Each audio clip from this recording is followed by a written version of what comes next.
funny that you said that because when me and Johnny were on the ride home, we were talking about the What's team up, and everybody? shit. Johnny was like, What Johnny up, was what like, up? I have a feeling that freaking Draymond or Clay might bounce one of them or something eventually. I mean, Clay has Probably. ties to the Lakers. Does his dad play there? He's still like His even within the dad. organization. So I mean, His dad, and then Draymond's now LeBron's butt buddy. What? So I mean, Really? according to Draymond, according to Draymond, LeBron's the best player of all time. Yeah, dude. They've become really close the past couple he's of gonna make more seasons. contact with his nuts. LeBron's coming to Golden State. I mean, if you guys have the championship, bro, we really complain. I mean, come on, dog. I mean, LeBron's going where his son's gonna go, bro, or whatever, right? he already said that. Oh, dude, the NFL's or the NBA's scripted. It's pretty much like an official. Okay, Arian. LeBron. Well, this is How one of those funny. LeBron could not Arian scripted from Foster. that standpoint. That's yeah. I don't know if I can believe that's scripted. To think that there's maybe like an agenda they're pushing for. Yeah, It was okay. obviously a joke, Well, though. like scripted. It's just hella funny how people. Yeah, this are was saying they're actually serious practicing in the about off. Yeah, bro, we were actually freaking practicing on practice days. We were practicing the script. I'm like, oh, really? That's what we were doing. I see all those funny ass memes like when Aaron Hernandez is reading his script for new season. Shit. Did you see your new DC, Sean? What Derek? Okay, Is Derek, Monday? Derek Carr? Oh yeah, the guy from Derek Carr. Carolina. Your new defensive DC. coordinator. Oh, hush, did I? Come on, bro. Couldn't be happier. Shit. He'll be a head coach in freaking 2 or 3 years somewhere. 2 years, bro. I mean, he's already been an interim picks. head coach. He already has the experience. And his defense is already be better than the Raiders next year already. You don't even have to start the season to already know that. Already getting negative. All right, folks. This is Because episode. they can put me as defensive coordinator for the Niners, and I'll be better than anyone than Raiders. Raiders freaking trash, bro. Here we go. This is true. Bro, This is 7. true. Dude, is it true, Sean? 7 straight defensive coordinators for the Niners have gone straight to a head coaching position. 7 straight. Let You me think become right a now. defensive headquarter for the Niners, and you're basically going to become a head coach. Greg Roman or whatever, right? D'Amico Ryan. Greg Roman. Greg Roman was our offensive coordinator. Oh. He went to Baltimore, which is fine. He went to Baltimore, but I mean, everyone does either get promoted or. Well, the you know, dude they that keep went to their job. Denver, he was a defensive coordinator. Fangio. He went was straight. a stud. Salah. D'Amico, I mean, but look at the Salah. defenses that they've had. The last two generations of defense that they've had was Willis and Bowman, Bowman era, and then you Warner, had and now you had Greenlaw. Bosa in this era, with little kind of like downturn in between, because there was like a year or two in between. But what they do in between? Then they just went to Super Bowl, another Super Bowl. The only thing I like to me is the younger ones, the Salah and D'Amico's. Just so we go real quick before we start, is they went from position coaches to defensive coordinators and had the instant Right. success. Because I think Salah actually came from Seattle. I didn't know D'Amico played in the league. Yeah, dude. Oh, bro, Alabama, Really? bro, he Went was a to Houston. superstar, dude. You kidding me? Yeah, or I didn't know that. He played in Houston. He's raw, though. played- I like him. He played with JJ Watt. Like his rookie Really? season. Yeah. That's why Houston got him as the head coach and all that. Oh, dude, he's Oh, he he's got a ties. Houston legend, I was bro. thinking. He was the best in fantasy. I was thinking bro. for a second that he was Really? that number one overall pick, but that was like Mario Williams when he went first, and then Reggie. Reggie Bush went too. Yeah. Okay. Episode 177. Thanks all. It's probably going to still be over at 11 p.m. Pacific Standard Time. We don't have too much to get into besides the big game and a couple of the All-Star games. A little bit of books to get into too. Okay. Let's go. 10 seconds of silence in 3. Actually, everything's recording. All right, we're good. 3, 2, and 1.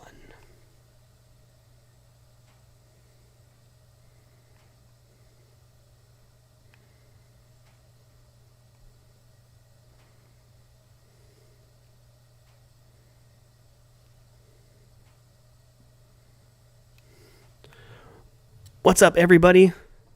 What's up, everybody, and welcome to another issue of the Comic Bookies podcast. Episode 177 starts now. Coming off of an amazing interview with Jason Douglas last week, we have the big game. The Super Bowl is here. The Philadelphia Eagles and the Kansas City Chiefs all the previews, all the props. We have that for you tonight. We're also talking Pro Bowl, NHL All-Star Game, and the Clash at the Coliseum. And over in comics, we didn't really get to talk about our books last week, so we have plenty to get into. DC, Marvel, AWA, Image, Boom Studios, to name a few. And in news, we might have a director for the Swamp Thing movie, and me and Sean talk more Last of Us. All that and more tonight on a brand new 177th episode of the Comic Bookies podcast. Let's do it. Do it. Do Like them, Miguel. Do it now. Don't you do that, Mike. Yeah, you know what I'm saying? Everybody pop yo like this. Every pop, yo, dip like this. I told Danielle after what happened, after Bloody Saturday happened, Sean, I was like, hey, honey, hey, can I get a can of dip to, she's like, do whatever you want to, like, calm down or whatever. Come home, fucking drink or whatever. Yeah, your Bloody Saturday is like, damn, Mike's Saturday was terrible. Like, Monday can't be that bad. Oh, my God, before I even hit 8 a.m., I was like, Jesus. Bro, you know what's funny is they could have done that shit on Thursday the previous week, because they did it to night A on Sunday. They gave them the whole week off. They called my ass in on a Monday morning just to run an 8 o'clock meeting and then lay me off at like 8:23 a.m. What? Great. Bro, you got my number. Just fucking... Come on, Cletus. Ain't nothing but a short walk. You walk over, man. but you lipping back. Don't let the gray hair fool you. I ain't no easy winning. It's terrible, bro. Watch what I say here on YouTube. All right. These guys are unbelievable. My co-hosts are unreal. I'll toss this between the crack of your ass. Shit, bro. Terrible, man. All right.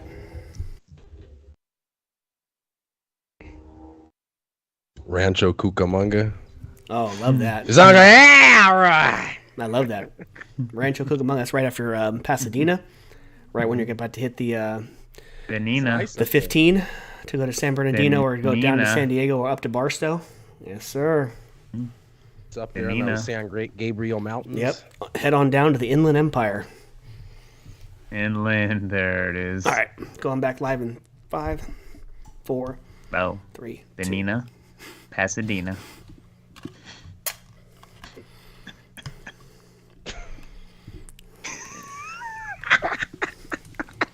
That one thrills me every time.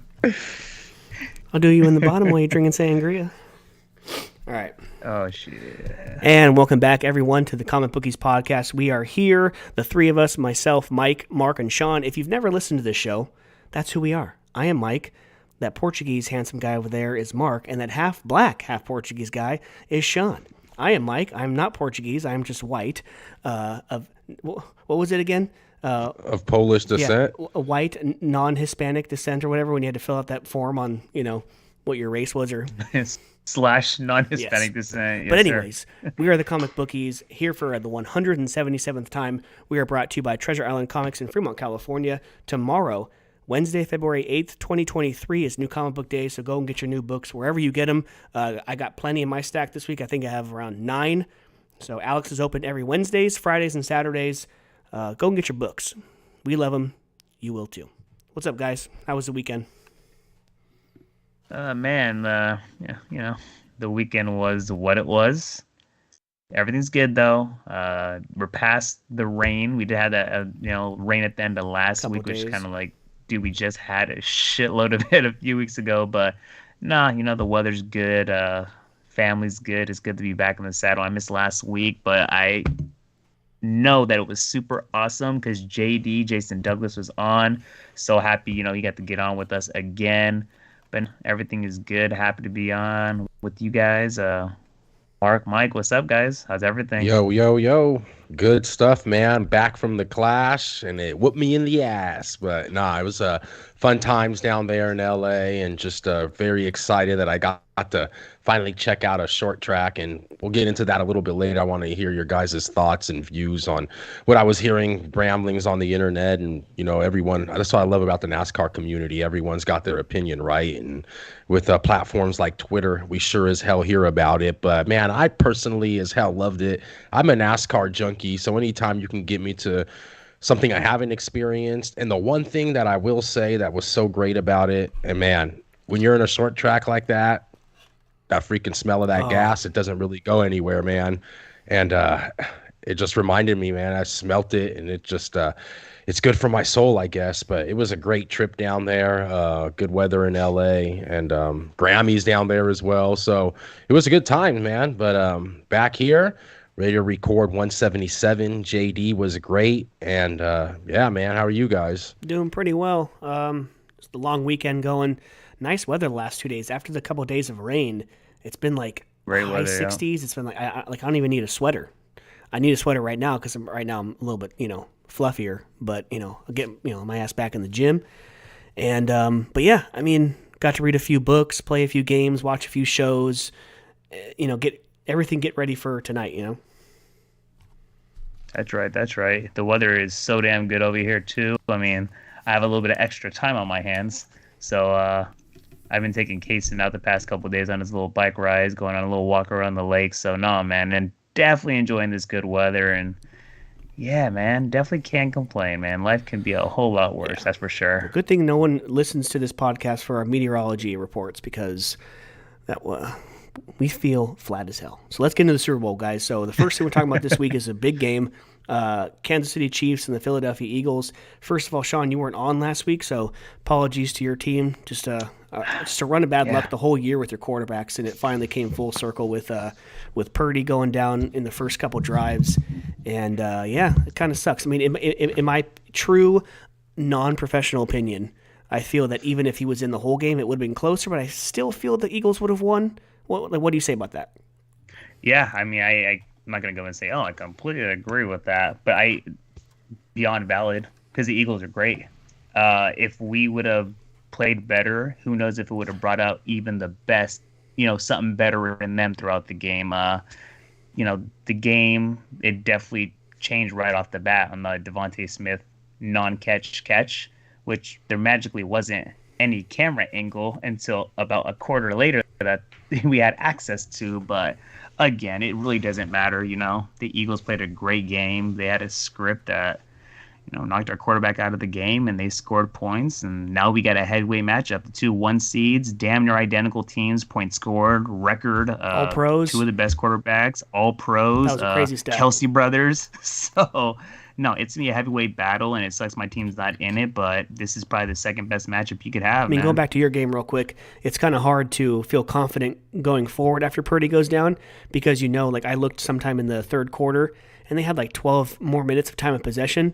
Like any defense is going to get run down and get tired, so at some point, you're going to give up, the 3-4 rushing touchdowns because they're just freaking gassed, man, because they're going 3 and out every time because they got Christian McCaffrey at the quarterback, Josh Johnson, Christian McCaffrey. I mean, Josh Johnson was there to just wear a jersey. Brock's going to be our guy today. Right. Very misleading score. We just lost a football game. That's what I'm telling people. Like, we just lost a football game. Forget the 30 or whatever, 30-something to 3. Like, right. You just lost a football game, man. Quarterback got knocked down. The game was over. Right when that happened, the game was over. Yeah. So first, go ahead, Mark. Sorry. Although I will admit, Sean, to your or what I'm going to say, you did kind of say, you were a San Francisco homer at the beginning of to your acknowledgement is what I was trying to say. I know you wanted to pick San Francisco, but if it wasn't for San Francisco, I think you would have picked the Eagles because you were really high 100%. On the Eagles on our preview podcast. So I will hand it to you because I would say that you probably did have the Niners and the Eagles in the NFC Championship. So I sure did. Man, that would have been a nice little wager at the beginning of the season for those two teams to be in the NFC Championship. But yeah, man, dumb luck there. Just literally losing 3 quarterbacks. I mean, it just seems like, and then you have guys that it just seems like the greats just never get hurt, right? It seems like Tom Brady and Rodgers would never get hurt. It's like you could go have the same quarterback for 3 or 4 years, and you went through 3 or 4 in 1 year. So it's pretty freaking crazy. Luck, but it is pretty crazy. But then that was just some freak thing with Brock, right? Just I mean, I don't know, man. Eagles have a swarming defense, and I guess they wanted to show it early and often, so they did. But like I said, man, the Niners, they played good. They had they they let them score 7-0, and then they stopped them for 3 straight drives and only allowed 13 yards and had 3 and outs. Those were the Eagles' next 3 possessions after that opening drive touchdown, right? And then So the back-breaking drive that we gave up 3 first down penalties on 3 third downs, which 2 of them were 100% not penalties. But then you guys did score. It was 7-7 in the second quarter. It was 7-7. And I'd say at one point, Jalen Hurts was starting to look a little bit more like Dak Prescott out there than Jalen Hurts. And it's just like, then they went up 14-7, okay. And then with that bad turnover, they scored right before half, 21-7. It just really like deflated the Niners from there, and it's just, that was it. But, I mean, they were hanging in that first quarter, even, with the hurt Brock, but just unfortunate event. And we're on to the Super Bowl here in Arizona. And then going off of that, Mark, that's what kind of scares me about this game, because it's easy to pick the Eagles, right? They were, hands down probably the best team in the league the whole season. But when you get into a situation where it's 7-7 against the Niners, Brock Purdy-less Niners, right? And when you have Mahomes and that offense who can really score in a blink of an eye, they better not play like that on offense too long in that game, because they could see themselves down 21-0 or 21-7 really, really early in that game. But are you worried about Mahomes' foot, his ankle? Think he's good? I'm not scared of Mahomes' ankle, but the one thing I'm scared of is that flying defensive line of the freaking Eagles. Because if they can get pressure, it doesn't matter how bad their linebackers are. Their secondary is a pretty damn good secondary. And if they have Mahomes moving left to right, you're actually going to be playing into what you want. I mean, he has a high ankle sprain, but you get that boy shot up, he's going to be fine. He's going to be playing. I think the key is going to be that defense for Philly. If they get pressure on Mahomes, I'm still going to fly, Eagle fly. That defense is different. Different. Like, they get pressured left and right. And they're telling each and every one of those 11 guys on defense, if they get a chance to tackle Mahomes, they are alligator rolling it on his ankle. They're trying to beat that hell out of that ankle for sure.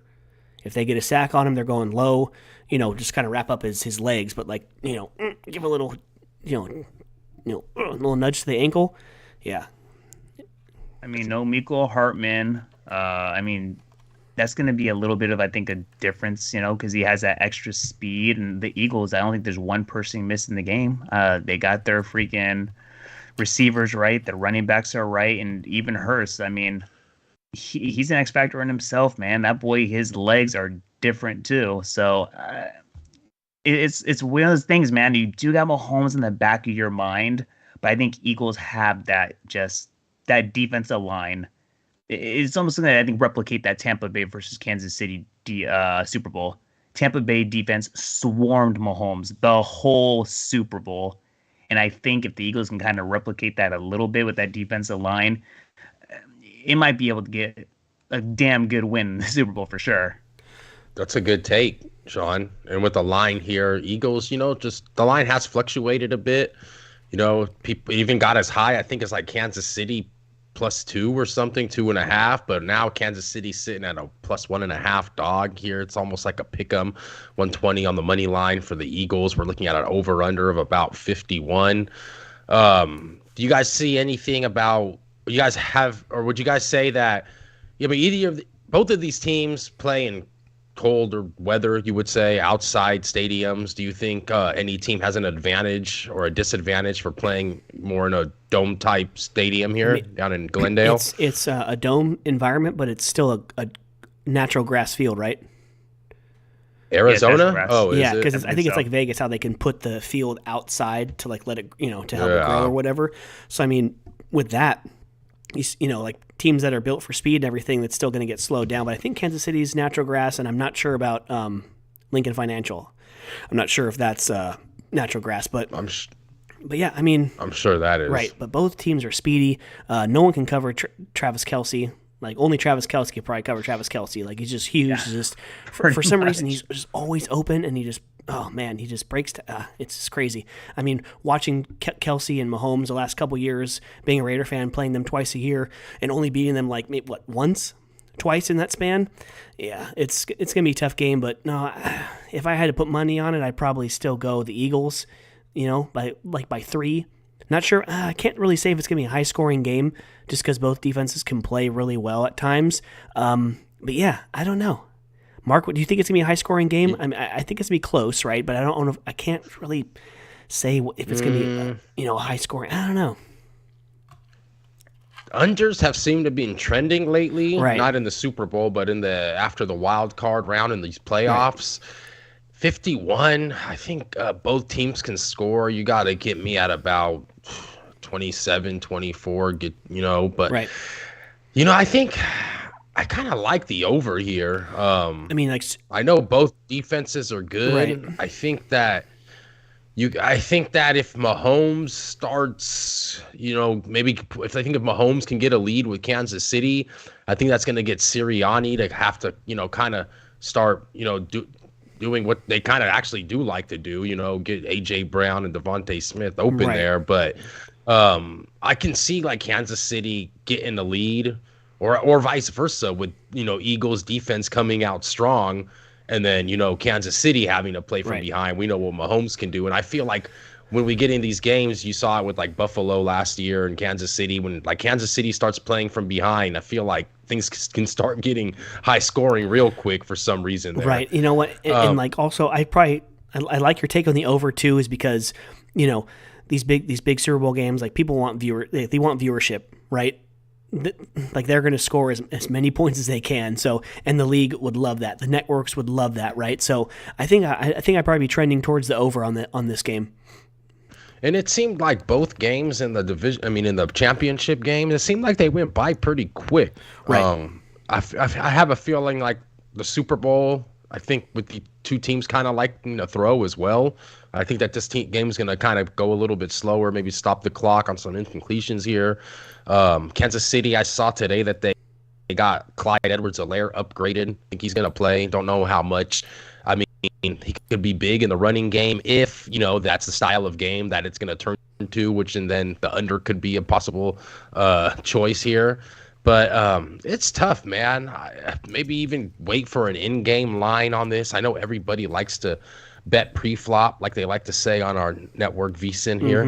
But I just I don't know, man. It's just I think I'm still gonna wait it out, see where this line goes. I think a lot of the public influence is still gonna come in on this line. I think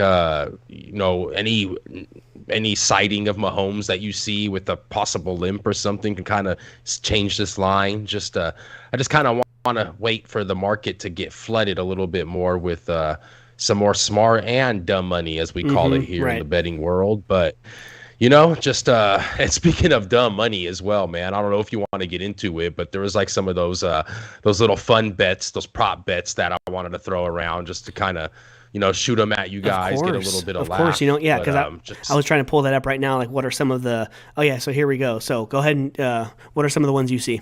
You got a national anthem, 2 minutes and 7 seconds.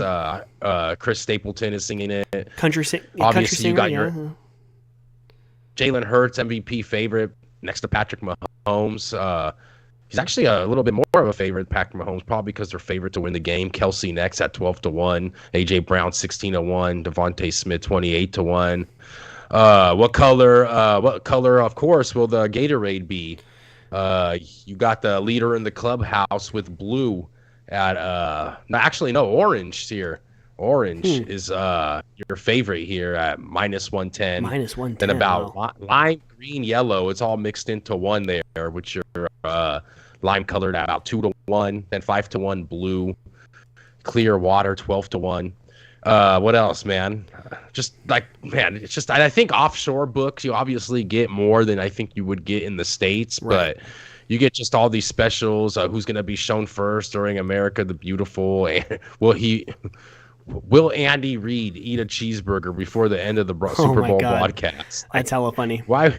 Or like there's even ones where it's like how many times, like the over under number of times they show Mahomes' wife or the brother, right?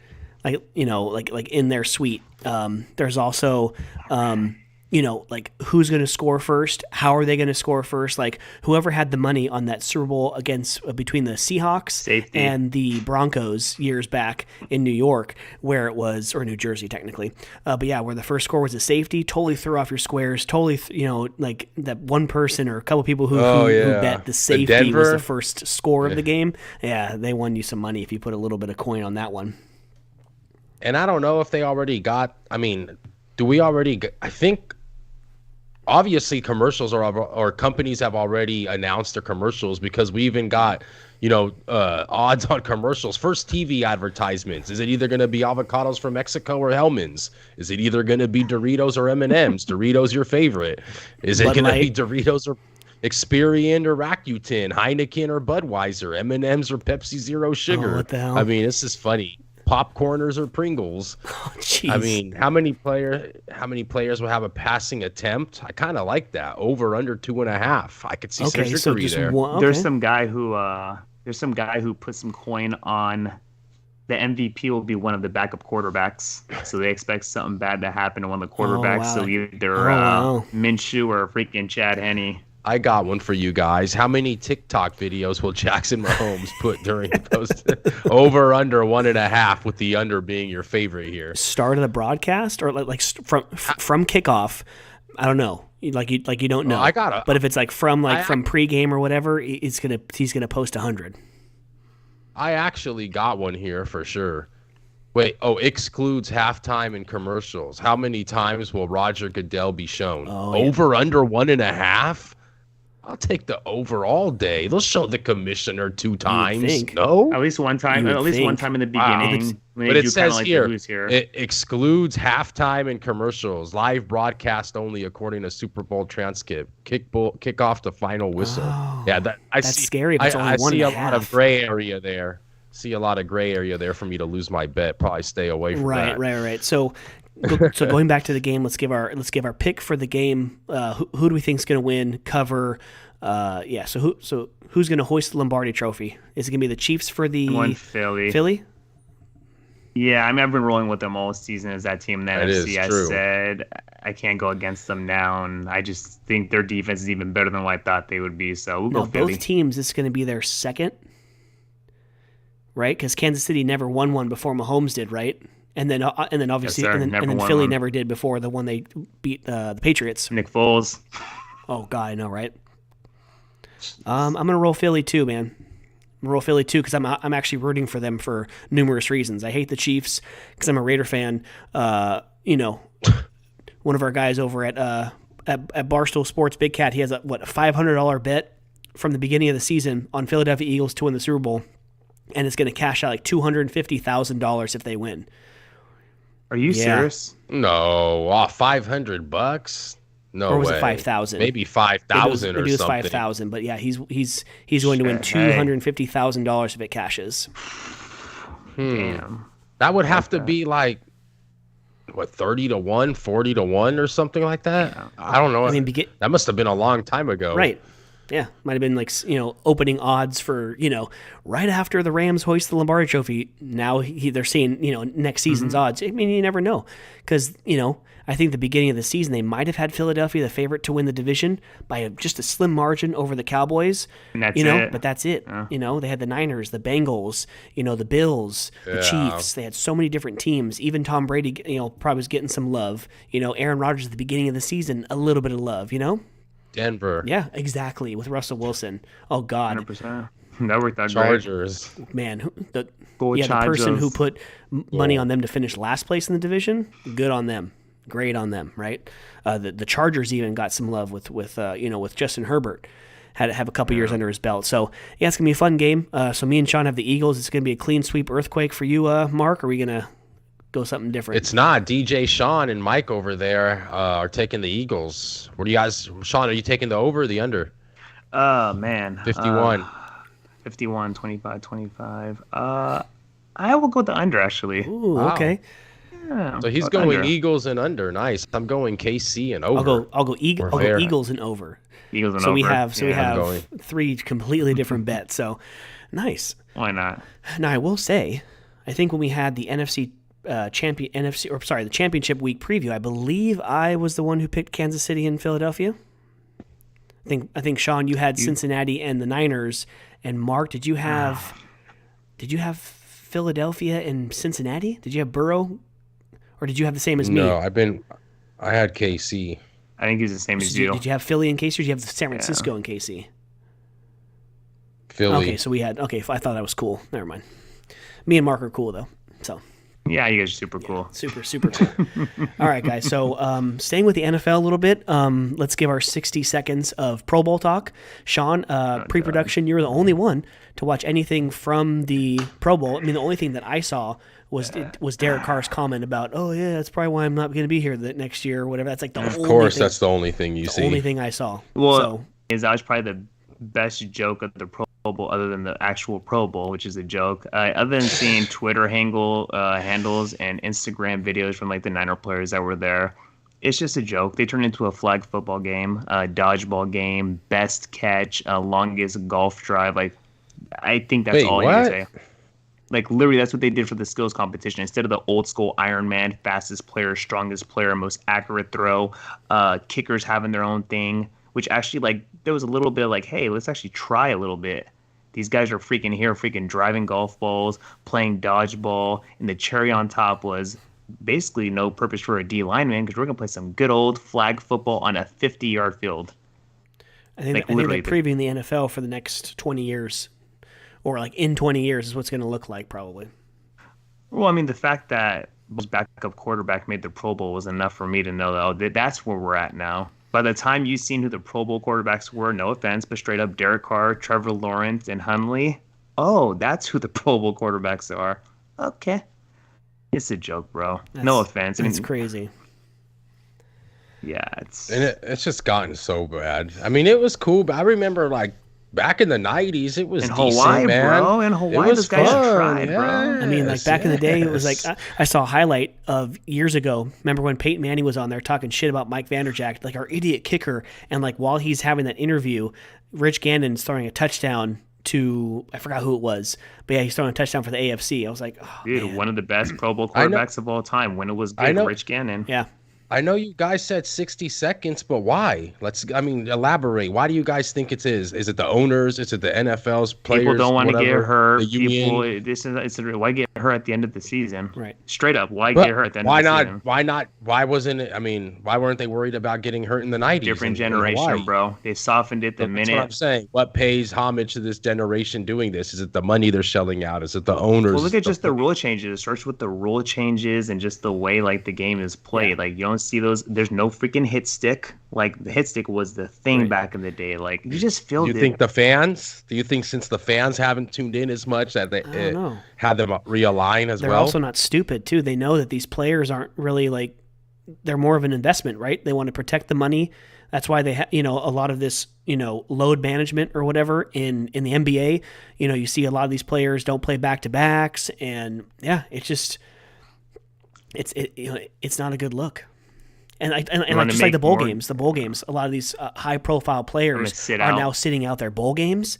Like, it's only going to get worse from here, right? Yeah, you can't fix it. That's the thing, too. Like, there's certain things in life you can't fix, and to me, 100% this is one of them. Like, load management in the NBA, maybe you could go from 82 to, 70 games, which Kerr says, and that will actually strategically make sure there's no back-to-backs. Hey, if that's what it takes, you still get 70 games. Right. I'm okay with that. Right, because you see those videos like, I paid X amount of money for my kid to come see Steph Curry, and because it's on the second of a back-to-back on the road, sorry, he's not going to play. You don't get to see him. Like, what was that one game? It was like, I can't remember if it was this season or last season, but you had that one game where it was like Curry, Clay, Dre, Poole, like they had like four or Wiggins, like they all sat for a game. I was like, what? There's like San Antonio or something. I was like, what the hell? Like, what are you giving these fans, man? What? And like the bowl games, if teams are not in the Final Four or going forward, if we're going to have 8 teams in Final 8, then why play? Hurt my draft stock? Right. Why play? These Sugar Bowls and the Cotton Bowls and the Rose Bowls that are non-playoff games, you're going to see less and less viewership because there's going to be less and less top-tier players who are going to be expected to be drafted in the next April or May. They're not going to play. It's funny that we're talking about this because the sport that, let's be honest, is probably least popular sports out of the major sports, but it probably has the best all-star game is hockey because they haven't changed their format other than maybe like a small tournament, but the skills competition is the same speed, accuracy, breakaways, and it's fun. Right. Like, I don't know, like it literally measures your skill. And they've even involved the females too, the lady players, because like the girl who's the cover for the new NHL game, she had some sick ass like behind the back goal. Like during the skills competition, I was like, that's pretty cool. They're adding the female side to it, trying to get female viewership, but at the same time, the intensity is still there. And then you have your 4 divisions, and I think it's cool. They have like 2 mini games. It's like 3 on 3, like semifinals, and then you go to a final game. That's cool. It's not just one game. I think it's pretty cool. They're trying new things, and then unlike the NFL, the new things are actually cool, and they are relevant to the sport. Not the drives, not the catching balls in the pool. Like it's just become a calamity. It's just a joke for the Pro Bowl. The NBA also has just become a joke these last recent years, right? It's a 3-point contest, right? Okay, you take a 3. Okay, now I'll let you take a 3. Okay, let's all run down the court and pretend like we're doing something. Now you take a 3. Now you do a cool dunk. Yeah, but all right, I'll do a cool dunk. But we can't be surprised with the NBA All-Star game because they're doing the same shit during the regular season.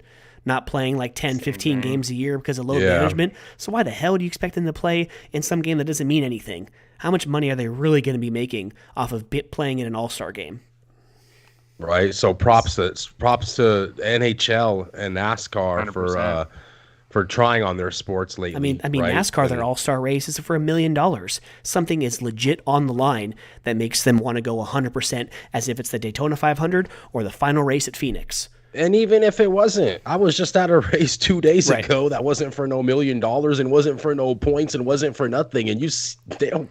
Racers are racers. That's what I love about racing. Sports, I think you have to go sports based too. You look at like NASCAR, like you're racing a car. It's kind of hard to like be soft in a car. Like you're freaking still in a motorized vehicle. In a hockey, you're still playing kind of a physical sport. Basketball, maybe just get out of the way in the All-Star game. You can go dunk the ball. In football, soften it. In baseball, I mean, as much as maybe baseball is not for everybody, pretty good. You still got to hit a 90-plus mile-an-hour fastball. You aren't going to just start dropping fly balls. You still got to make the play. If you're batting, I'm not just going to strike out on purpose. You're still going to try to put your best foot forward. So it's a lot of sports-based, I think. You know, football is And then I also think baseball, I don't think a lot of guys sit. You know, like, oh, we see Judge. I think Judge plays. I think these top guys play. They all play. They all play. So 100%. You know, that's why we're going to have. And we'll see it. And we'll get a good sneak peek coming up here pretty soon. Or actually not a sneak peek, the real thing. Because how far away is the NBA All-Star game, Sean? Like 2 weeks or something? Yeah, not less than 2 weeks now. Yeah, it's coming up right around the corner. So, I mean, no Curry. I mean, he has a little ligament partial tear out for 3 weeks. But getting older, man. These little beats and bangs are hurting a little bit more than they were before, man. They are, bro. You ain't lying about that. But, hey, we'll be fine, bro. Get NFL talk, Super Bowl talk, man. Let's go Eagles. All-Star talk is for damn sure. And NHL, bro, keep doing it. And that's the thing too. Even though, and for those of you who are listening right now, we have I'd say 3 more episodes that we're doing in a row before we go to our, normally, during the NFL offseason, we're only being recording every other week. So we have this week previewing the Super Bowl. Next week, we're talking about the Super Bowl and kind of breaking that down for a little bit and previewing the NASCAR season and the Daytona 500. And then the next week after that, of course, talking about the Daytona 500 and getting into in race number 2. And then, of course, we'll go to our, we like to take advantage of not having NFL every single week during the spring and summertime and, spend some more time with the family and stuff, but we're still going to give you a damn good podcast every other week. So it's going to be fun, man. Can't wait. The next couple weeks in sports is dynamite. Well, this is funny. We always have one Super Bowl, which leads to another Super Bowl, which is the first race of the season, Daytona. So it's always that back-to-back fun parts. And it's going to be a fun couple of weeks, definitely. Yes, for sure. I think that's all for sports, man. I mean, we have just had the big game and the All-Star weekend. I really don't have much else to I just got to say one thing, which I know you're going to be like, really, Sean, but I almost have to because I know it's going to open up. If Mark promises not to talk for more than 2 minutes on it, he's got to promise me now. Gotta promise me now. Liverpool, what the hell is going on? Oh, I don't even want to talk for 2 seconds about it, bro. Oh, jeez. Yeah, they're hurt. They can't beat the Seagulls. They can't beat your Wolves. They just I don't know, man. I mean, I knew. I mean, you know what? I'm not as upset as I thought I was gonna be because, I'm not really upset because this was kind of my thought coming into the season. Ever since we lost Mane and we had these new guys starting and just trying to Different. like, just different, having new guys gel and just I just had a feeling that this season and maybe even next, I know they're trying to spend some money as always, not as much as Man City. There it is, bro. I was waiting for But that. There it is. We might be talking about that next week. We but I shouldn't jump had the gun on it just I yet. had to say it, but man, yeah, I don't know what's going on with Liverpool. They're just not gelling. They're playing bad footy. They're just not in form, and it's ugly, man. But on the contrary to that, I mean, Mike's Manchester United is doing pretty damn good. Yeah. So, congrats to you, man. Just I've had my heydays with Liverpool these last couple years. It's been a great ride, and I can expect them to continue to still contend and be Right. the top six, be as good as they can be. But just right now, they're in a slump, man, and they just need to get it together, make some changes, and I think they'll be good, though. I mean, they're They Liverpool. will. I still see them as a I team mean, that's going to be playing in Europe. Yeah. they got that King James power behind them now, right? Because they got he got the scoring title and he's a part owner. Kudos, LeBron. That's all you're getting out of this Comic Bookies podcast. 2%. It is an all-time record, so you get a kudos. Yep. That is right. So congratulations, LeBron, Yeah. number one scorer. Yeah. So on to the comics. All right. So that is sports, ladies and gentlemen. So on to the comics. We try to to keep the comic book talk a little bit, not like 20, 25 minutes. We had a lot of books to talk about, fellas, so we'll try our hardest not to talk a lot about them. But over in comics this week, coming out on the 8th of February 2023, in DC, Batman 132, The Flash 792, Poison Ivy 9, Gotham City Year 1 number 5, and Lazarus Planet rolls on with Next Evolution number 1. On the Marvel side, The Amazing Spider-Man 19, which fellows, will not be getting. I just told Alex that I'm dropping Amazing Spider-Man, so I just got the finale of the Dark Web, event, and I said, you know what? Not getting Amazing Spider-Man this week. I'm dropping it. Didn't do it for me really from the start, so I gave it 3 arcs, 18 issues, and I'm done. Daredevil number 8 comes out. I will be obviously continuing that story. Star Wars Darth Vader number 31, Ghost Rider 11, and Alien number 6. Image gives us Spawn 338, Little Monsters number 10, and a new story, Monarch number 1. Boom Studios, a new story, Harrower number 1, and Know Your Station number 3. And to round it out, AWA Erratic Recharged number 4.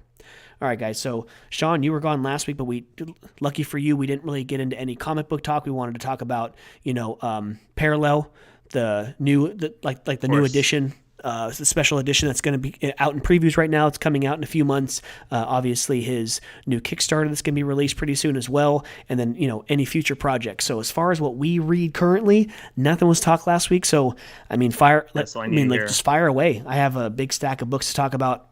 I really only need to get in depth about a few of them, but go ahead, sir. Yeah.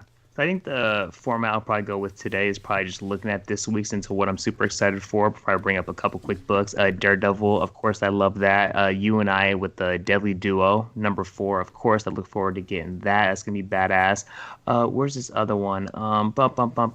Scrolling down the list.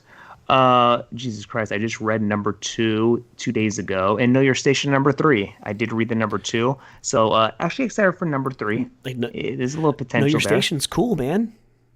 I definitely like it.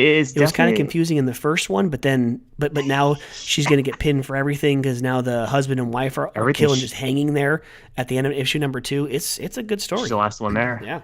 Yeah, that one actually has a lot of potential. So, I mean, yeah, I did read number 2 recently. Excited for number 3. And, I mean, that's kind of what we need to just kind of bring up. This girl, that blue drug, it messes with him big time. But she's going to get pinned for basically all these murders and trying to find out who the hell the murderer is.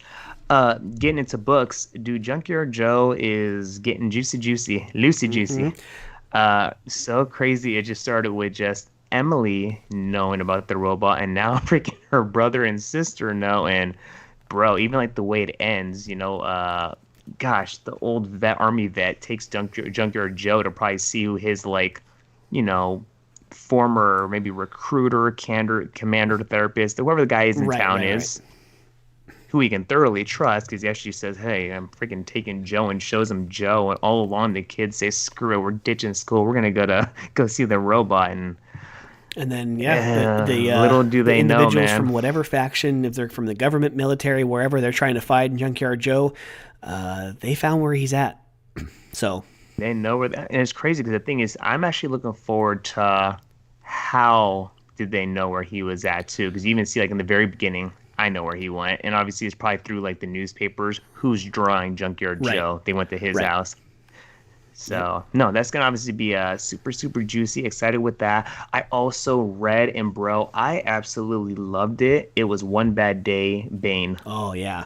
It's, bro. Yeah, I do agree. I will say that, I mean, and it's not saying much because they've all been good, but I will say this Bane is towards the bottom of my list as far as all the One Bad Days, right? Like I like the Penguin, the Two-Face, I love those. The Riddler was good. For some reason I didn't get Catwoman, last week or 2 weeks ago, so I have to wait to get that one in, and we'll read that. And then of course we have Clayface, Ra's al Ghul come in. We have tons more coming. But I will say of the 5 or 6, I think that's it. I think I read that there's only 8. Yeah. So that might be right. it. So of the 5, I think I liked it. Go ahead. I mean, of the 5. It's unfortunate, but I think of the 5 so far, it's probably the worst one. But it's still good. Who wrote it? Oh no, Josh Williamson. Here we go. No. Why is it the worst of the 5? I think I just liked it because the thing is, all I know is Bane. Obviously, being Bane, like to actually see someone under the mask. I think that's what I really liked about it. It was just different for me. It was new, like kind of actually seeing more than just exactly what we see. So I mean, I'm not saying it was the best thing ever, but like the new, which I learned and read, I was like, this is actually pretty freaking cool. Like, and then it's not every day that you see a story that Bruce Wayne Batman works with Bane. Right, so to get rid of all this venom and stuff, so it's a cool story that it's set in the present time, but he's telling the story, detailing the backstory of how it happened, right? So yeah, it was pretty cool. And even the doctor who actually did it, who freaking screwed himself and damn near breaks Bane's back. So yeah, I think that's a good way to describe it. It wasn't like the best, most action-packed type story, but like just the story into it, like I don't know, I kind of really I enjoyed it. It was a lot of new for me. So I mean, it was decent. I liked how you kind of got that part of Bane where he's pretty much, after I broke the Batman's back, like that was like the highest he could, like that was his peak, right? Like he summoned it there, bro. like, he's a WWE now, bro. Right, right. No, but he couldn't, like, the way that he felt inside, that like he was like never anything. He could never be anything bigger than the time he broke Batman, right? So that's like one shining moment in that. It seemed like this story, he was kind of like at the end, he's like, he felt like he was always chasing that to be greater than the man that broke Batman, right? And that was kind of a cool little aspect that I thought of it. And then like it was a cool way, like, we may never know excuse me. We may never know, in continuity, the end of Bane, but that was a cool way to end Bane's story, is to say, once this is all over, once all the venom is done, me and you are facing off one more time, and whoever kills each other, and then it doesn't happen like that. They actually respect each other, so it was pretty cool. Very, very cool. Yeah, I didn't read Catwoman, so it's actually good you didn't get it. So we can hopefully get it this week or whenever Alex gets a chance to get it to you. That was good. Mentioned Know Your Station #2. I know you guys got your books to talk about, so before we do get into detectives, I'll let you guys deep dive into your guys' books. Yeah, I mean, just real quick, some of these one shots at the Lazarus Planet, these are pretty cool because they're jumping from story to story. Like this one involves, Themyscira, we see Wonder Woman, we see Shazam, we see the Trench over in Atlantis. Like we see a bunch of different side stories that are going to kind of evolve, and we'll see more of them as the story goes on. It's one of the ones where I definitely feel like it's one of those big events where it's going to force you to, like, maybe not read a bunch of stories after the event is concerned, but there's a lot of different stories within it, and there's a lot of one-shots, right? So you don't have to get like, Lazarus Planet Batman, Lazarus Planet Superman, Lazarus Planet Wonder Woman. No, it's just one-shots. and they have like 4 or 5 different short stories in the same one. So yes, you're getting one every week, but you're getting a lot of content, and I think it's pretty cool. So, and I just figured since I read so many DC books, I figure I kind of wanted to be in tune with the Lazarus Planet event and the new dawn of DC and everything. So yeah, I mean, we'll see how it continues, but yeah. Mark, you got anything? Continue. Oh man, you got a lot of books too. I know you still want to talk about, right? Yeah. I know you still got action. We got detective. The ending of 007 was all right. We got the 70th year anniversary coming up that I just saw in previews. So that's going to be like a continuation of this 007 that we're getting right now from isn't this Philip Kennedy Johnson? That's right. He's writing this as well. So right, yeah. So that's gonna be fun. 007's been good. Yeah, the 007 was a good ending to that arc, and then obviously, like you told me before I read it a couple days ago, that it spawns into the new story. So it's a kind of continuation. So it's cool because what we've been reading from 007 is like 5 or 6 issues done, 5 or 6 issues done, and now it's like, oh no, we get to continue the story. I think some of this has to do because, for one, they wanted to keep a little bit of continuity going into the 70th year anniversary, for one. For two, I think possibly Dynamite is liking what they're getting out of Kennedy Johnson right now, maybe trying to keep him on a little bit longer. But didn't you have a feeling that 003 was always going to be alive? I knew it. I had a feeling as I was reading the arc, right? It's like the 007 stories always have that little like kicker at the end of their stories. Yeah, for sure. It was good. Books that I'm getting this week real quick. I didn't get a chance to say, but I think I'm also getting like 7 or 8 this week. I mean, obviously I can't be more excited than 132 of Batman. Feels like it's been a little bit since we got that. Alex was telling me that February is usually slow, but I'm getting all types of stuff. I think the big publishers, it doesn't really matter if it's February or not, but you're right with Spider-Man, dude. I don't know. I'm getting on the verge of getting rid of it as well. I'm getting Symbol of Truth this week, which is the better story that Sean's reading as well. Same thing. Captain America, the Sentinel of Liberty. I might end up dropping that one, which is the Steve Rogers story. Sam Wilson, as I always say, kind of going a little bit better for me right now. Daredevil, Sean mentioned that one, 8. That's going to be great. That one is always going good to go along with Sean's Punisher. I'm not getting the Deadly Duo like you guys, but I am getting Gotham City Year 1, number 5. That great story from Tom King that just continues to deliver. Speaking of Tom King, Human Target is coming to an end. 12 days that Mr. Christopher Chance had to live after injecting that poison to try to take one for Lex Luthor. And now he's in the big debacle with the lanterns and fire and ice. And I can't wait to see what that's going to accumulate to in this next story. But Tom King always has stuff coming out. So, yeah, I'm excited about all that stuff. And just a book that I did read this week that I don't think you guys got, that I'm very excited about. It's the first issue. And I'm excited because the book was damn good, for one. And for two, it's finally another AWA that I'm going to read. You know, we love these AWAs, 1 to 4 or 5 issues per story. This one's called Black Tape. I don't know if you guys heard of it. I got the other one by AWA actually coming on the way, the Red Saga, which is like the Soviet, the one that I think you guys are going to get as well. But this Black Tape one, Dan Panosian, our guy that we know that does a lot of AWA work, Talajic, is on the art. But man, this is kind of reminded me of actually Jason Douglas's parallel story, because it had to do with like the rock star and whatnot. But this is pretty much a guy. He becomes like a huge rock star. Jack King, his name is. He ends up dying, and he wrote like one last album, or he wrote like one last song, and he told his wife like, oh, don't ever do anything to this song, or like don't sell it to like the company, the music label that I'm under and whatnot. And pretty much like the chick is like frightened, the wife, and just so much going through her mind, and all these people are showing up to his funeral, and all these people are just, then like one of the chicks like throws an after party at her house, and then it's just the wife is like in tears the whole time, whatever, right?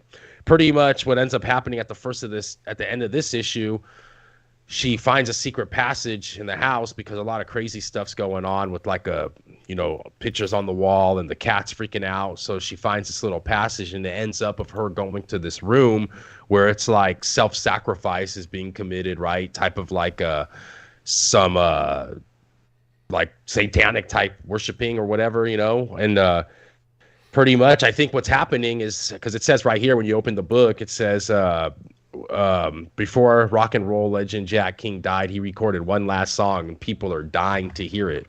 So I think I don't know if he was like some possessive type artist or something, and like it just seems like these people are kind of like possessed or like dying to hear his song. And I think it's gonna be cool. Kind of a fun little issue, right? Just something different. Yeah. And I'm excited to see where these next 3 issues are gonna go. So that's always good. AWA 4 or 5 issues, get in, get out.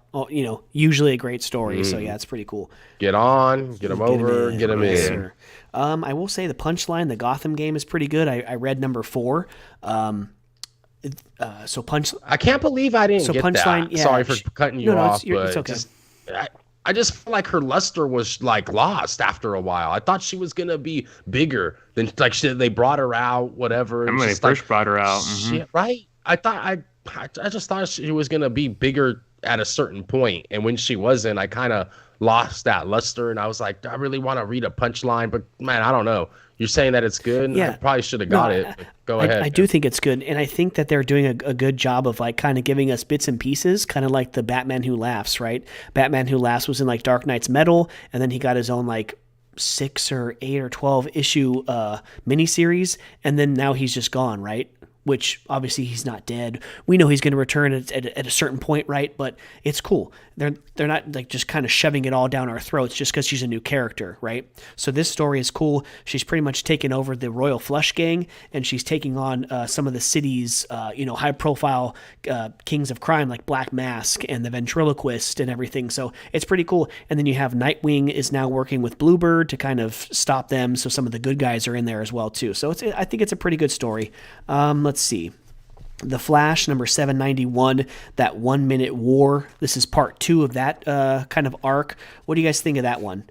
It's decent. Yeah. The ship that landed that kind of looked like it had a penis, So well, I have the new one. I have the new one to read that I haven't gotten to yet. The 1 Minute War, the special, right? Yeah. It's number and 1. I think that I have that in my stack, and is for next week as well. But we're actually getting 792 this week. So yeah. So I'll probably just wait and read the one shot, and then read 792. Right. Kind of so like probably read them back to back. Yeah, because we'll be talking about both of them in the next couple weeks, so we could probably do that. Save both of them for just one kind of, compiled conversation. But no, I think it's pretty good so far. You have the different Flashes fighting, different people, and it looks like maybe Iris is dead. Barry's Iris might be dead. I don't know. So might be. Yeah, but we know, just like 003. Come on.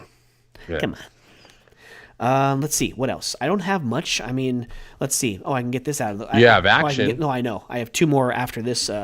This piece of garbage. Amazing Spider-Man number 18. Oh, that's not. I don't even have that on my desk to talk about. That one's like already packed away. Come on, Rec Rap. Talk about like Rec Rap and stuff, and then finally Jean Grey. She's like having a change of heart. She's gonna she's gonna do good by it. Like what she wanted is already done. So now Chasm or whatever and Hollow's Eve, I think her name is. They took the staff away from her, and so now he's like some super Chasm or whatever. So I have the finale, the Dark Web one-shot finale or whatever, and then that's it, man. Amazing Spider-Man is done for me. Are they trying to make that character into something bigger? The Hollow's Eve or whatever? I think so, yeah, because I saw a tweet from somebody I think maybe one of the writers of the book or something. They're like now introducing Hollow's Eve. So I think it was like her coming out. We may even have her first appearance. The first appearance. Right? So that's the one thing that could be good coming out of this story is that we have a first appearance by somebody. So, but yeah, from start to finish, from issue 1 through this little story arc, Dark Web, haven't gotten anything. So much more to be desired, huh? And what sucks too is that issue 19, it looks like they're just going on a date, but it's a story with Black Cat, and I'm interested to read something with her because I know that Black Cat was in your Miles Morales story, right?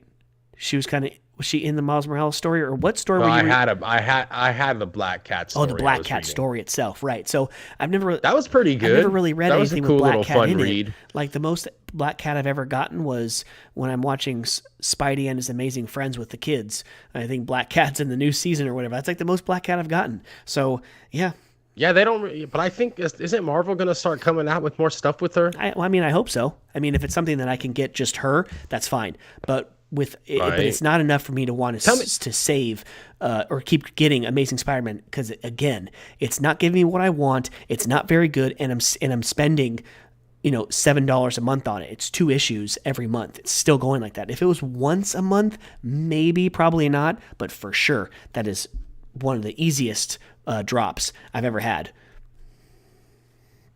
So. Yeah, the dark web is over, man. But man, it's time to shake up Peter Parker and Felicia Hardy. Right. Escape to the city on exclusive spa. Damn. I'm actually more excited about This the is Miles good. Morales one I'm reading right now. That one's actually pretty good. Because I've never read anything with Misty Knight. I never even knew who she was until I'm playing that Marvel Snap game and I get the card. I'm like, who the hell is Misty Knight? I've never heard of her. So I do a little deep dive, on the Marvel Wikipedia, that version of it. And she seems like a pretty cool chick. And now she's in a story with Miles Morales that I've never read before either. I've never read anything with Miles Morales. So I'm excited for that The one. way Miles is written is cool, though. I like the way they write it. The little Brooklyn, the little Yeah. Right. linguistics. He talks like a kid would today, right? He doesn't talk all like, hey, my name is Peter Parker, and you shouldn't do that, buddy. I'm going to whip you, like, nah. He talks like most of us kids do nowadays. Not us, sorry. Oh, God. I just called myself a kid. Hell no. Who's the writer on that one right now? The writer on Miles Morales? Yes. Oh, God. I'm going to have to pull it up. Because Saladin Ahmed has got one of the gem of the month, doesn't he? In the new previews, I saw yes, that. He does. Right? Pretty. All right, so let's go. So Metallo is back. Metallo. That was a good story, man. It is. It's Action Right. Comics is really good. It's Another Philip Kennedy Johnson, Mr. 007 himself, right and here. Alien. Yes, sir. He's writing 007 from Dynamite. He's writing Alien for Marvel, and he's writing Action Comics So what for did- DC. Really? Yeah. Wow. Yeah, all at the same time. So we get introduced to the 2 young brother and sister duo that Clark saved from Warworld, kind of part of the super family now to go along with, Supergirl, Lois Lane's there, of course. Connor, he's the hybrid he's got Clark Kent and Lex Luthor DNA in him. And then they have, I forgot, his name's Kanan. Sorry. He is the Chinese Superman from China. Yeah. Who's who's hating on the new kids that came from Warworld or whatever that he's pretty much adding to the family and whatnot? Was it? Weren't they I think like? it was Connor. He was talking about, like, how do you feel about it or whatever, and he's like, or like, did Yeah. they tell you? And they were like, yeah, but Oh no. Yeah. Or so yeah, something like that. so it's just kind of it's just one of those things where change is inevitable, but sometimes people kind of resist change, right? So it's just going to take some time, to get used to it, right? I liked it, and then you have Metallo with that skin on him, and it's like he gets up in the tower, right? Because Yeah. they're doing they're like the mayor is whatever tower they're opening up, the Steelworks Tower. Yeah, that's Steel. By the way, Blue if you didn't Earth. know that's Steel. That's the Superman who's in the steel suit, and that's his daughter. Sean, do you watch Superman and Lois on CW? I do, sir. Who's Steel? That's what's his name? The mayor and his daughter. In Action Comics, that's Steel. That's John Irons and Natasha or whatever. That's His them daughter. from the show. Yeah. Oh, nice. Oh yeah, actually. yeah. Yeah. Mm-hmm. Yeah, I'm Actually, seeing them never right even now. I never even heard of them before the show, but no, they're cool characters. I like them. Yeah, definitely. They're one of those. He's one of the Superman who kind of came out, when Superman died back in the 90s and they had like the dawn of Superman. They had, numerous Supermans coming out and stuff. I think I don't know about a first appearance, but he was definitely a predominant character after that. Nice. And we know about that story because we just got that 30th anniversary that we read, The Death of Superman, which was pretty good. You're right. Okay. But what do you think about Metallo, man? I mean, when you want to talk about Metallo, you want to talk about the kryptonite that's in him, right? I mean, he's like automatically like, he's kind of got an edge on Superman, right? I just think Metallo's a pretty cool character. I don't really know too much of him, but I kind of like how like Lex Luthor's messing with him so bad to the point where he's making him do all this stuff he doesn't want to do here. Right. It's just classic, like I'm going to kill your family if you don't do this. And, and it's not like some guy who's holding up a bank, right? He's an actual super villain from previous stories that he's just now supercharged, and she's messing some shit up,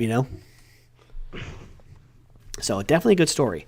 Now, ladies and gentlemen, to the last book of the week, I think, Mark, Detective Comics 1068, another great story. Detective is dope. Wasn't as good as last issue, but it's still pretty good. I mean, this is why this issue is why Harvey Dent Two-Face is one of my favorite Batman Rogues characters. The inner battle within himself to he's still Harvey Dent, but then he's got the Two-Face. It's just the battle of good and evil, right? He wants to do good, but then he's got the asthma, right? He's infected by the asthma, the green stuff, right? Harvey Dent is. Not Two-Face. Mm-hmm. So if Harvey Dent, like we kind of learned towards the end of the issue, if Harvey Dent takes over the body, then he automatically will die because of the asthma. So Two-Face is forced to kind of take over as the evil side, and man, try to do good. Right? Like, would you really expect ever to see bad Two-Face kind of save Bruce Wayne, Clark Kent, and from the Wolfman, and all, he actually beat Wolfman, but that freaking man, yeah, who was the one that pulled the guy that? I thought that the Wolfman turned into him. He just kind of showed up after. Yeah, that still. He's got a freaking he's got the 6 arms face or something. Yeah, that was a freaking character. I never even freaking heard of those guys after Wolfman. Isn't that one of the 4 guys with the masks? The one who grew the arms. Oh, yeah. When they all put on the mask, right? There was the lady with all the eyes. There was which is at the end. There was the main kid, right? The main guy who's kind of been the leader of everyone. I think he has a gold mask, and then you had this guy. This guy was standing on the top of the building with the Wolfman when everything started to go haywire with all the explosions at the end of 1067. The kid is the grandchild or whatever of the lady with the crazy eyes, I think, or something like that. I forgot. I'd have to go back. Something like that. But obviously it's another one of those stories where a person or people are fighting Bruce Wayne, fighting Batman, telling that he is the problem with Gotham, and a new Gotham will rise because of us, right? And so we've been getting that lately, right? So. Every group of people, and then freaking, at least that Harvey Dent, freaking Two-Face, you never thought, what the hell? He's kind of watching the whole thing. Are you going to help him? Are you not going to help him? Are you going to do it? And then in the end, freaking, once Two-Face shows up, it's hell yeah, put him down now, Batman, and Two-Face ends up killing the other dude. I mean, and the thing about Bruce Wayne Batman is that I love so much is there's always that, there's always the classic question, can Batman defeat Superman? And everyone, their first reactions, no. Can Batman beat the Flash in a race? No, of course not. But then you ask the second question, how much time does Batman and Bruce Wayne get to prepare for this duel, right? And then you're like, oh shit. So when you see Bruce Wayne have the silver, he was ready for the silver because he's basically a werewolf. That was hella smart. Bro, what the hell? He knew, after the first encounter, he does everything he can to give himself the advantage because I'm the human. This guy's a freaking Lycan from Underworld. They're all monsters. And Kate Beckinsale ain't walking through that door. Celine's not walking through that door to pump his ass full of the silver bullets. What do I do? I think it's an awesome story. But of course, Two-Face, saves Bruce Wayne and brings him into that building, and the lady with all the eyes is ready for him. So they're in a world of trouble going into 1069. Favorite number, favorite position. But yeah. But is that the lady? Is that the lady with the creepy eyes? Or is it even someone else? Because that looks like an older person or a younger person. But could be. I mean, maybe that's what Two-Face sees, right? When they put that, it looks like when they put that mask on, it's that's how I see the lady with the eyes, right? But then again, fingers. you wouldn't think that the lady who seemed to be older would be all perched up in a squat position, exactly. right? You would expect that from a younger body. So we'll see in 1069. But yeah, I mean, to round out the comic book talk, that's great. That was good. That was really good. Oh yeah. All right. 1069, yes. Man. Can't wait for that one. All right. So I mean, as far as entertainment's concerned, I have nothing on the Grammys, so we don't have to talk about that. I mean, who cares about the Grammys? No, definitely not. Yeah. The one piece of news I got was James Mangold, the director of Logan, might tackle the Swamp Thing movie, and Swamp Thing being in the Justice League Dark and Magic and just dark stuff, right? Like from what I saw in that one season on the DC Universe app, of Swamp Thing. I knew you were gonna say if it's anything like that, but then you put the director of Logan being one of obviously it's kind of off continuity. It's a rated R, the only one of its kind. Well, of course, Deadpool is rated R, but an amazing movie. That what Logan was, man. If he gets Swamp Thing, I have high expectations for that. Hopefully higher expectations than we for the Green Hell from Jeff Lemire that we're still waiting on. That? He was like, "Finally, guys, the wait is over. You're going to get it." And then he actually has the audacity to tell me and all of us that number 3 is coming out in March. Tell me. You mean to tell me that I got issue 1 over a year ago, and then finally number 2 is coming out in February, and then you're going to tell me that number 3 is coming out in March? I'll believe it when I see it in my friggin' hand, buddy. Right. Just concentrate on writing better books than May's book and. I told you he was reading. He was busy reading Primordial. Primordial, May's book. Come on, man. Come on, Lemire. What's going on, my guy? Come on, my boy. Anything else? My boy. Sean, you get any new games on the Switch that you're playing? I'm still focusing on Zelda right now. That the map is.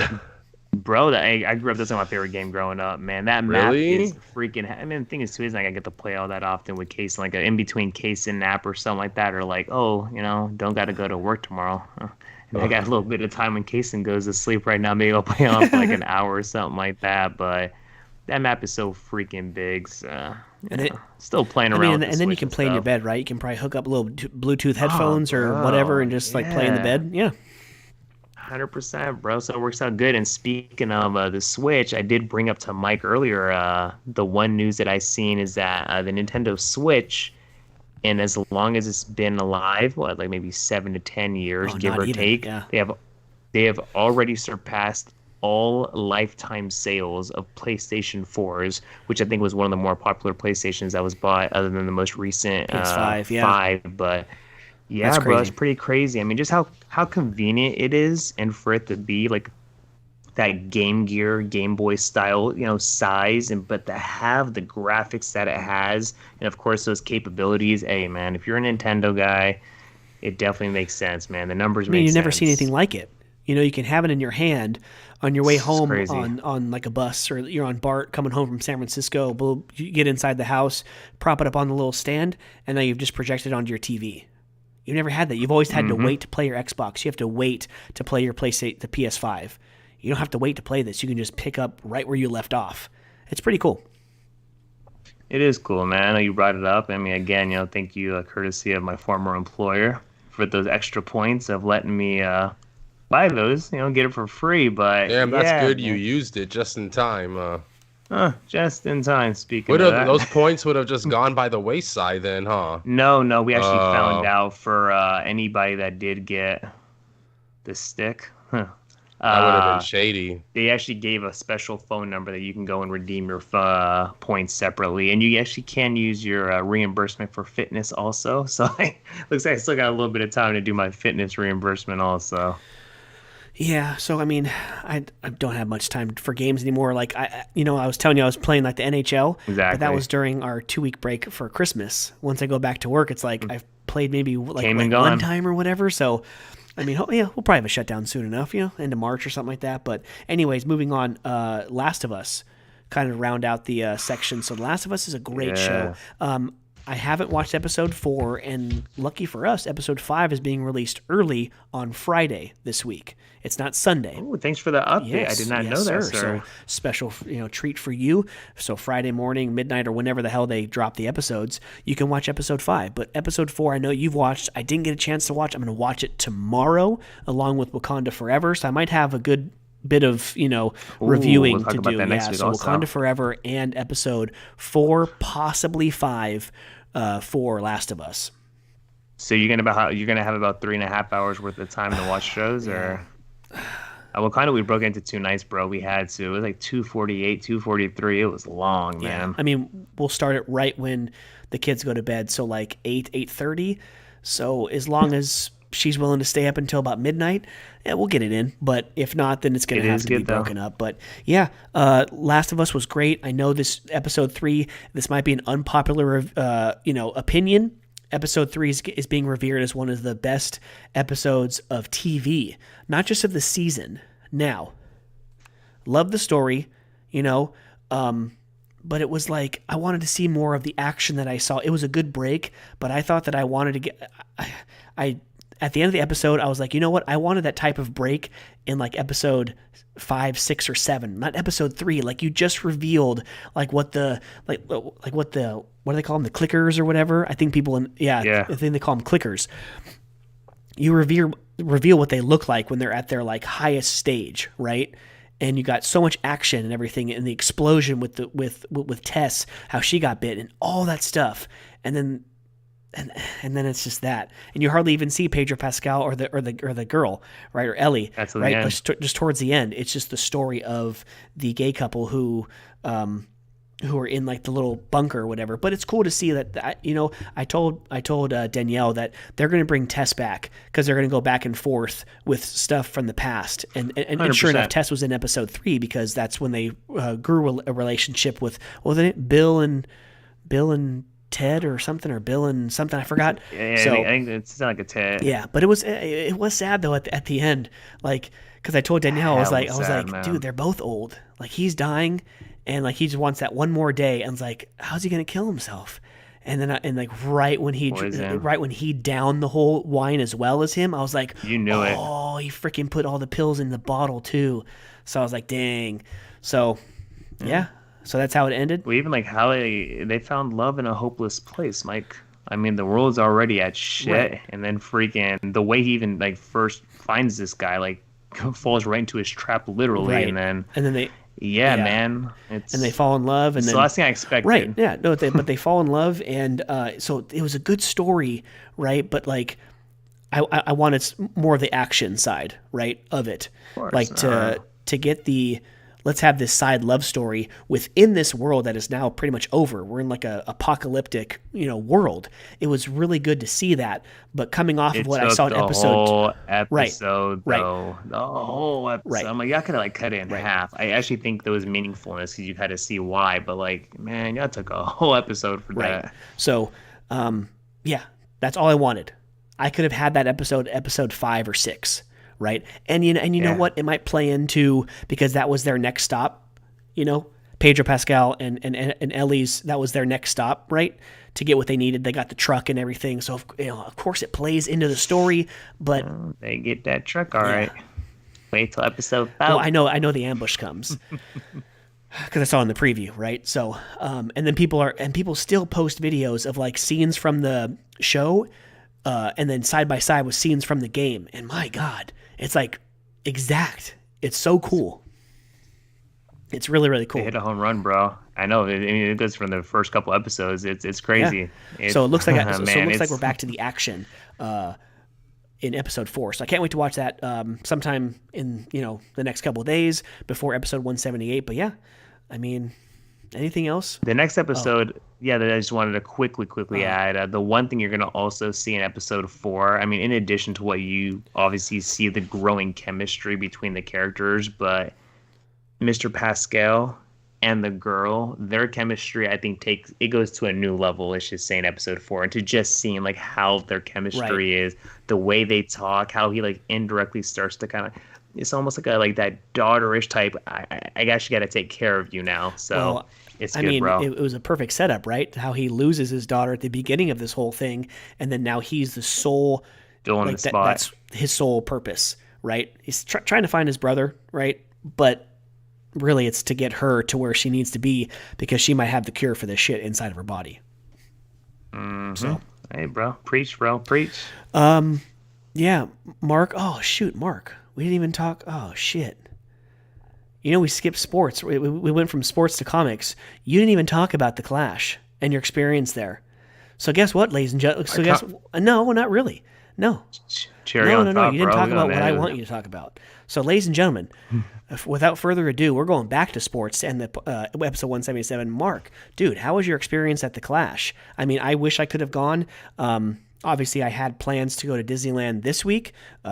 Cancel them for reasons dealing with work and everything. But dude, so I was so jealous, like just to see the videos from not just yourself, but from other people and stuff.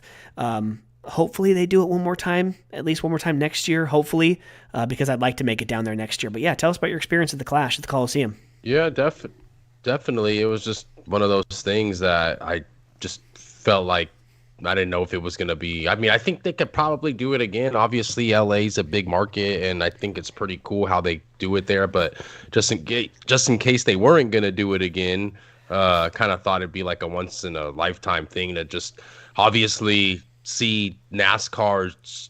It's not a real track, but it's the shortest track that they'll race on all year, right? A little quarter mile, a little bouldering there in downtown LA pretty much. So just the whole experience, the vibe, and just the fact that I've never been to the Los Angeles Coliseum, and with it, celebrating 100 years here this year, and going to host another Olympics, I think in 1928 coming up in a couple years. So I just thought it'd be kind of cool to go see a historic building. Never been on the campus of University of Spoiled Children down there in Southern California, USC.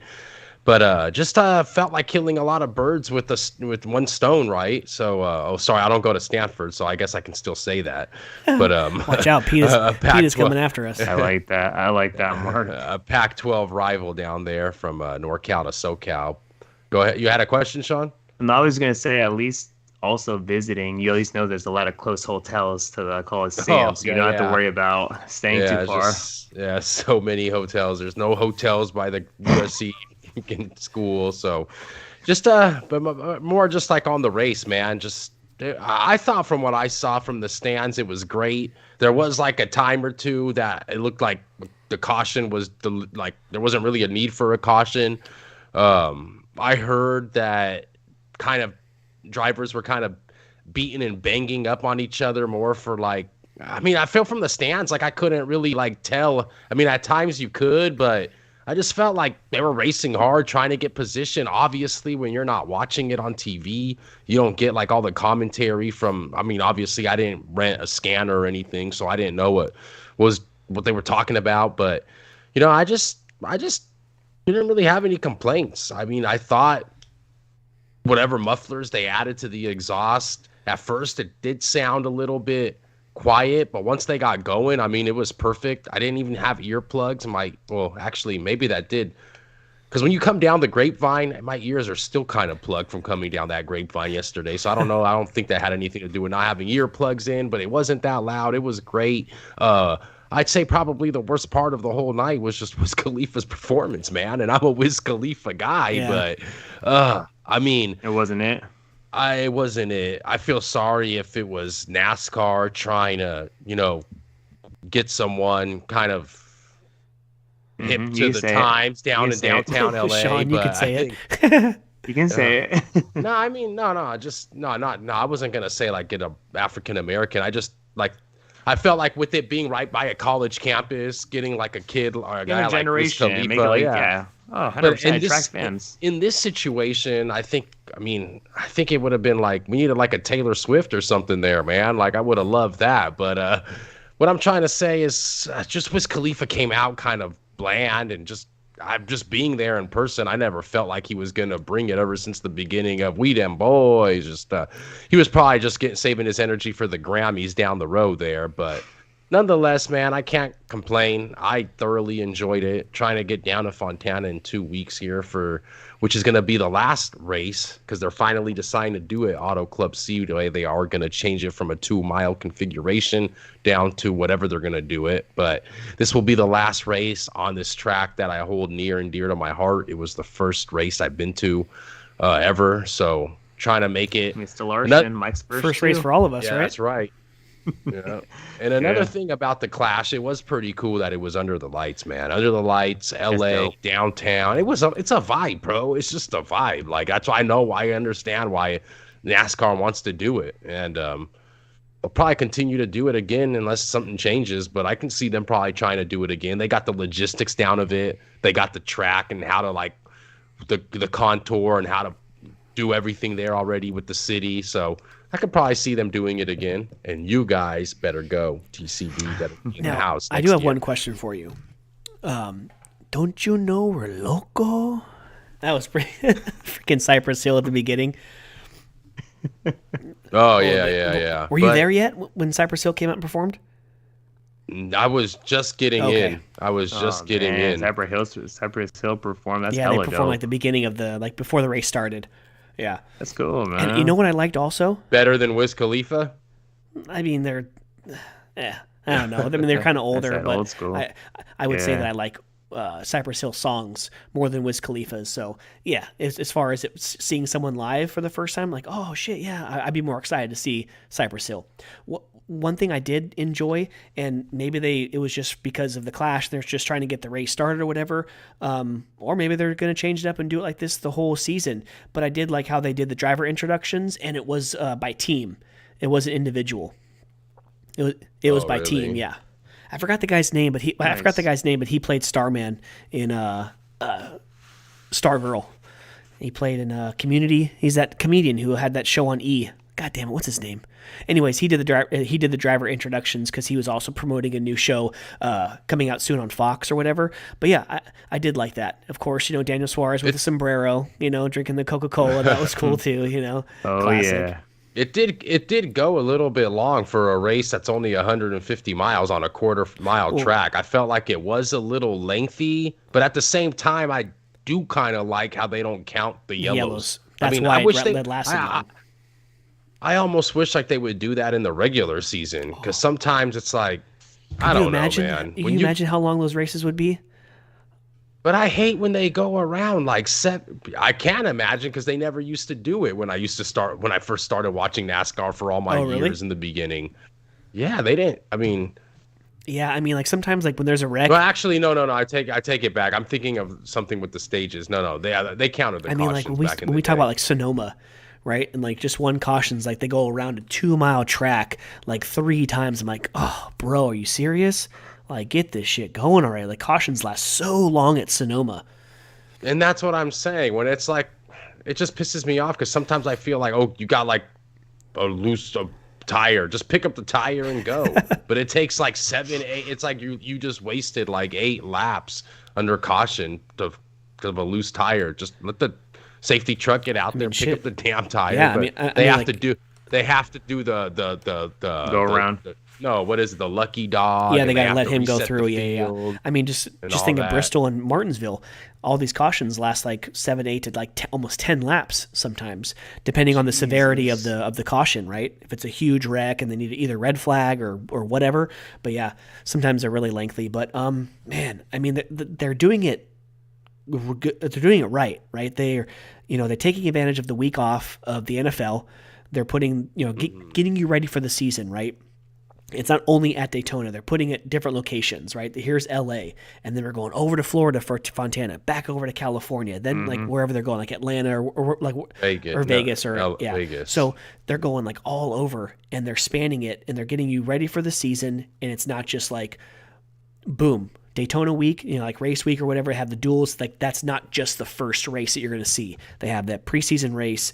You're already in tune to Fox because you're kind of getting ready for the Super Bowl. So let's put this on Fox, and then you got Super Bowl on Fox, and then you got Daytona. So like, stay in tune to Fox for those 3 weeks. It's going to be amazing. I can't wait. And actually, I heard Dale Jr. say this, but which I do kind of attest to it. He said that if you like would have tuned in from the beginning, like from when the heat started until like the very end of the race, I mean, that was like a 5, damn near almost 6-hour event. I mean, that's a little long for, like you said, he's like you trying to be at home watching that whole event, and the wife's just like yapping at you. I'll get the barbecue later, honey. Yeah, Dale Jr. Exactly. It's true. It's like no married woman wants their man on a Sunday afternoon for 5-6 hours in front of the tube. It makes it tough. 3's enough at times, but. Yeah. Man, NFL Sunday, baby, yep. Shoot. Right. But with that being said, that's the sports, that's the comics, entertainment, and that's the sports again. Everyone everyone have fun watching the Super Bowl. First time we've done that. I like that. Yeah, so everyone enjoy the Super Bowl. For me, go Eagles, and we'll see you guys next week. It's going to be a Super Bowl review, Daytona 500, and NASCAR season 2023 preview. So, gentlemen, take us away for 177. Super fun episode 177. It is our Super Bowl preview show, so it's always a little special. And again, thank you to all the fans for checking us out. Comic Bookies podcast. We got the Instagram. We have all the social medias, which Mike will let you know about shortly. Just keep checking us out. Subscribe. Completely free. All your support goes a mile for us. And definitely keep checking out and supporting your local comic book shops and all small businesses for us. Treasure Island Comics in Fremont. Alex, we love you. We appreciate you. It is Wednesday tomorrow, so definitely get your books. And yeah, we look forward to you guys next week. And fly, Eagle, fly. Let's go, Philly. Sure, for sure. Thank you, brother. Thank you guys for 177 tonight. Just happy to be able to record. I was feeling very just tired, man. I barely got any sleep. I don't know if it was the excitement of going to the Clash, but I could barely sleep. So, man, just excited to call it a night, get in bed, and just get some rest for these upcoming weeks. Super Bowl, probably going to party there, and here we go with more Daytona parties and whatnot. So just excited for sharing my experience with the fans, with you guys, and just excited to get these 7-8 books I'm getting, keep reading, and keep supporting Alex, and you guys keep supporting your local comic bookie shop as well. So thank you guys. Check us out on all platforms, always IG. Mike's doing great with the shorts on YouTube, at thecomicbookies@gmail.com, or at thecomicbookies on social media, thecomicbookies@gmail.com if you guys want to write us an email. And just excited. Let's stay safe. Let's look at spring on the horizon, and Valentine's and Cupid's are coming as well. So let's have some fun and get ready to buy those overpriced damn roses here pretty soon. Yep. Speaking of that, I will probably guarantee that next week's episode will probably be on Monday the 13th for sure. There ain't no way that our wives are going to let us record on the 14th. But if we can, if I can give a quick update of the top 10 over the last 10 episodes as far as downloads, San Francisco Bay Area, and of course the Valley out here in Sacramento, Stockton, Modesto, Orlando coming in at number 3, New York, Boston, heading over to the central part of the United States with Houston, back over to the East Coast, Washington, D.C., and back over here with Vegas, L.A., and rounding out the top 10, Grand Rapids, Michigan. So, as you can see, as far as this country's concerned, we're all over the United States, all over the countries. We're over halfway. I think we have almost 35, almost 40 different states since I've been keeping track, downloading the show. Let's go. So please continue to support. We love you all so much. This has been 177. For Mark, Sean, my name is Mike. Enjoy the sports, enjoy the comics, and enjoy each other. Hey, enjoy the Super Bowl, and we'll see you next week for the Daytona 500. Peace. Peace, and always enjoy each other. And remember, enjoy this last game of pigskin, because that's it until the fall, baby. Let's go. Good luck on your bets, KC, and the over.